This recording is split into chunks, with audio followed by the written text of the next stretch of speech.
This is a 2004 Cara Marine 18 metre. Now you may not have heard of Cara Marine, and the reason for that is because they mostly build commercial vessels, so boats for pilots and patrol and that kind of thing, serious heavy duty offshore stuff. But they did make a few leisure boats.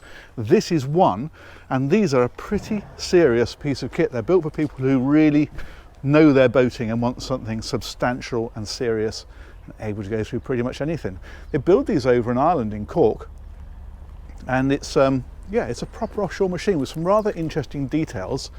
Perhaps the most interesting of which, if we head on back, I'll just show you this hull actually, because this is what they call like a round bilge hull. It's designed for seakeeping over speed. So although it is quite a fast boat, it's designed to really power through.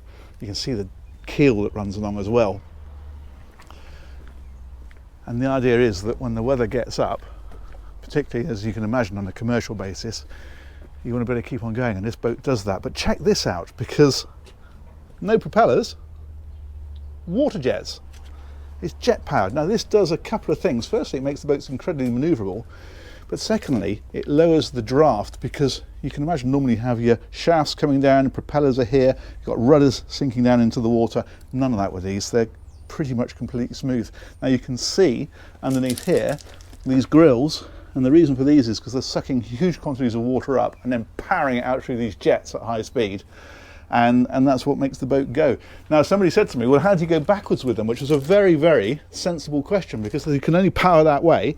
How do you reverse? Well, these are what they call buckets, and you can see they're on hydraulic rams here. When you're running, these are lifted up so that these jets are just powering the water straight back.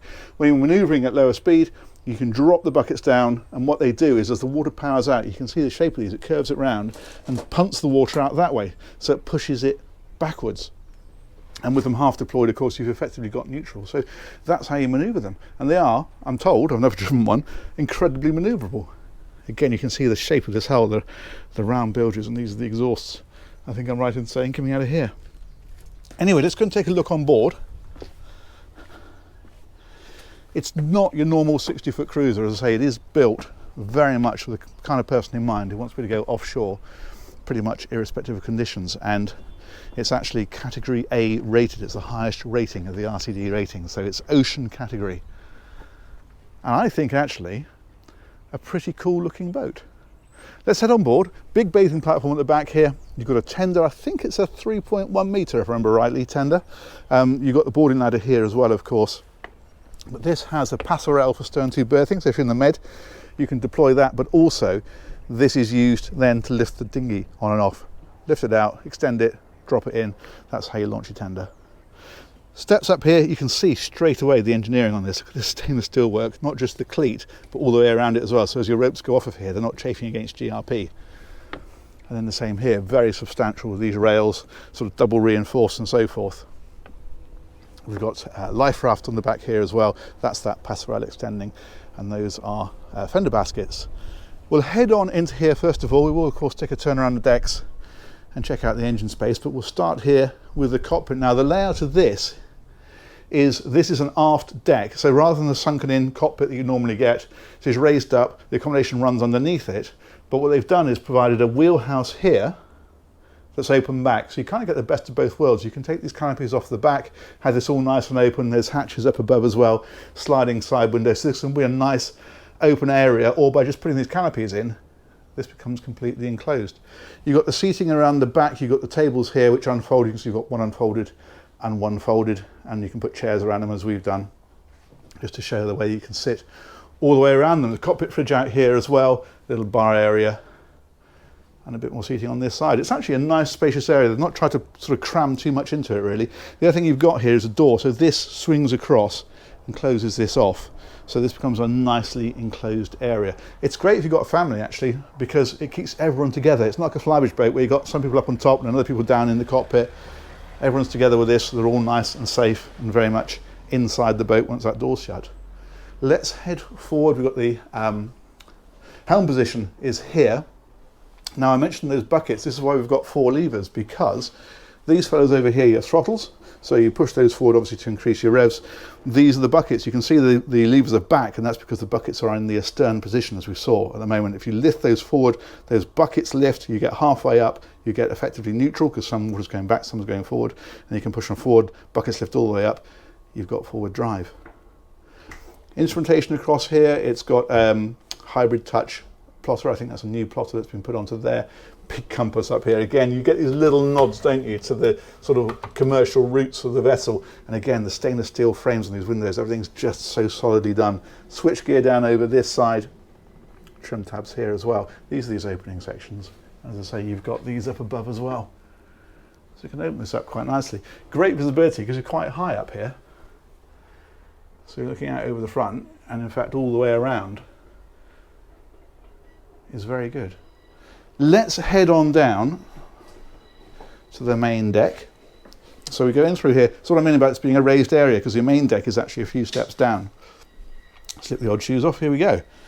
So if we come down here, what we've got greeting us is the saloon area. So you've got this nice comfortable dinette. As you can see, you've got the seating all the way around there, so great dining area.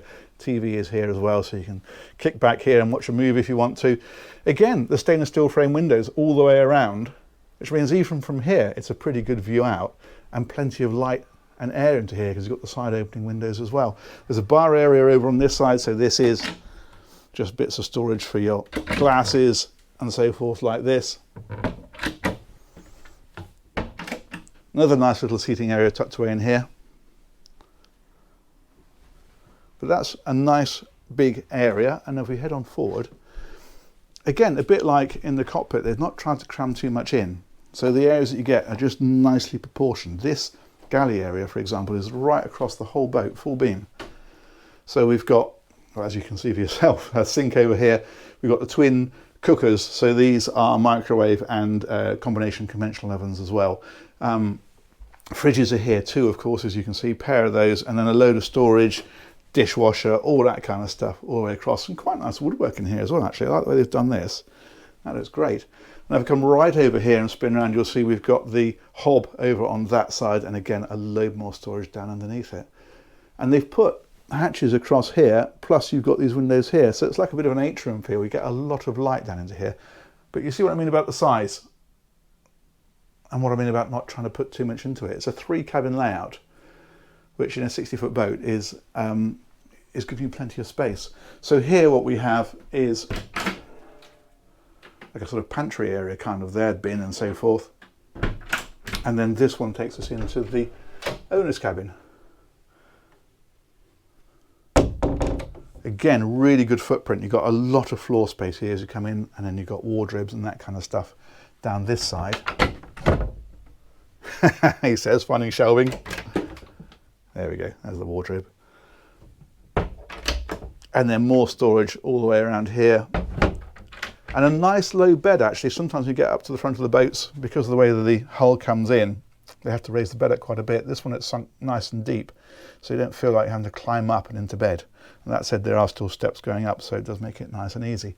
Hatch overhead, so you've got a bit of light and ventilation and another way out of this area. Little dressing table is tucked away in behind here like this. Another wardrobe over on this side, again, loads of storage down here. And then, of course, an ensuite. That lives in here. I like the teak on the floor, that's a nice touch. Bit more storage along here. Heated towel rail, that's nice. And then a lovely big separate shower area. There we go. Very good. Okay, let's reverse out of there. Let's come right up here. That is a decent sized cabin. What's interesting is with aft cabin boats, they often put the owner's cabin right at the back because that's the widest part. And that's fine, you get a really big cabin. But actually with this, you still get a decent size, but it means you've got room for 2 cabins further aft. So that, I think, works pretty well. Back out through here, then back into this lovely galley area, through the saloon. And this is what I mean about that being an aft deck, and that means that you've got accommodation beneath it, because we can go back down here now into this lobby area. And what you have here is various doors, as you can see. Let's start with this one. Very nice cabin in here. So 2 singles, as you probably noticed. But again, storage dotted around the place, up in places like this. You've got a nice dressing table, in fact, to make a nice little office in here, wouldn't it? And then again, with the wardrobes and so forth in places like this. A bit more storage in there. Decent sized cabin, that. Good headroom, all the way back. Lovely. If we move across a little bit further, as you can see, more doors here. This one is just another wardrobe. So that's great for perhaps your outdoor gear, you know, coats and that sort of thing can live in there. This one then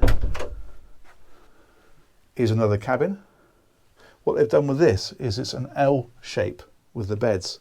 So obviously your head at this end and your feet go down like so. So the full-size berths, brilliant for kids, but it is full-size for adults as well if you want to, of course. And then again with the storage, and again with the big lockers. It's all very nicely proportioned, isn't it? There we go. Like so. There we go. Okay, let's look in the last door. What's in here? This is the day heads. There we are. Now, of course, these 2 cabins share this, but what's nice is that this aft end is kept completely separate. So from a privacy point of view, you've got this for your guests or your kids or whoever else you want to use it for, and then the owner's cabin right at the other end of the boat. I think that's rather nice. Anyway, let's have a look in here before we get too distracted. So toilet in here, and then again, proper separate shower area with the doors that come across like that. Nice, huh?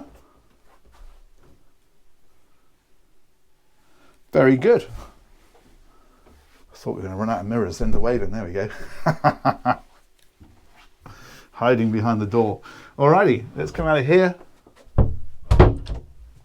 Distribution panel here for some of the switches and so forth. Holding tank, gauge here, freshwater tank, volts and amps for the batteries, all that kind of stuff. So some of the electronic stuff and the plumbing stuff is controlled from there. That one, I think I'm right in saying, is air conditioning. Looks like it. There we go. Back up to the main deck and then up again onto the aft deck. We'll take a trundle around the decks. This little chap here is a remote control for the bow thruster and the anchor. So if you're moving around the boat, it's very much an owner-operator style of boat. I mean, you could have crew. You could use one of those aft cabins as a crew cabin, I suppose, but you probably wouldn't. This is really designed for an experienced owner. The kind of person who appreciates this sort of boat is the kind of person who's going to be able to handle this kind of boat, that's for sure. Brilliant. Let's take a wander around the outside. So we'll go out this way, back through this door, and up here. And you can see these opening window sections on the side, and then the flat deck over that saloon area. And if we come right on forward, this is now over the forward cabin. They've put this teak area here, so you can put some beds on there if you want to. An anchor handling kit up here on the bow, of course, so power anchor winch, and then a pretty substantial anchor just there, and that takes you down into the chain locker. And if we come right up here, that's how she looks from here. Fantastic. Okay, I'm going to come down this side now. You get actually a sense of the size from here. There's a 31-foot windy zonda there, and you sort of think, well, 60 foot is going to be twice as big. It's not, is it? Because the boat's so much higher and wider, this is why boat prices are not linear. You don't tend to find that a 60-foot boat is twice as much as a 30-foot boat. It's a lot more than that, but also the volume that you get is vastly more. And I say it's all to do with the equation of the length and the beam and the height, all giving you tons more space. Okay, we'll come back down here. The engine access, you might have thought they were under the saloon floor. They're not. That's tanks underneath there. Engine access is here. That lifts up like so. Foot on the ladder, there we are. And if we wander down here, we will find, tucked right back under the aft deck, is a pair of Caterpillar diesel engines. Look at those. Now they're a pair of C12s, they're 704 horsepower each, and they're linked through to those water jets, of course, that we saw. So they're basically just massive water pumps. That's effectively what they are. And if we come on round, You've got generator here as well, as you can see. And then those water jets are down the back. Now these are giving the boat, through those Hamilton water jets, about 28 knots flat out. Cruising speeds about low 20s probably, typically this sort of boat. 20 knots-ish, that sort of area. And range at those sorts of speeds is probably around 250 miles, that sort of area. Obviously it depends exactly how fast you're going and what the sea conditions are like and all that kind of stuff. But that's a pretty decent engine room, a lot of height in here. And all pretty get atable. You've got fuel filters here. See, this is again is a nod to the sort of serious nature, because these are twin filters. So you get a blockage in one, you just flip that lever across and then you can run on the other one while you're changing the filter on this one.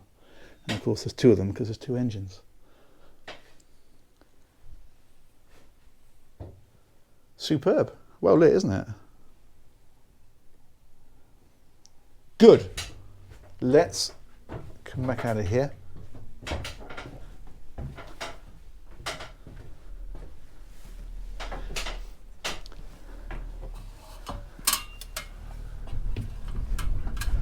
Wander back up.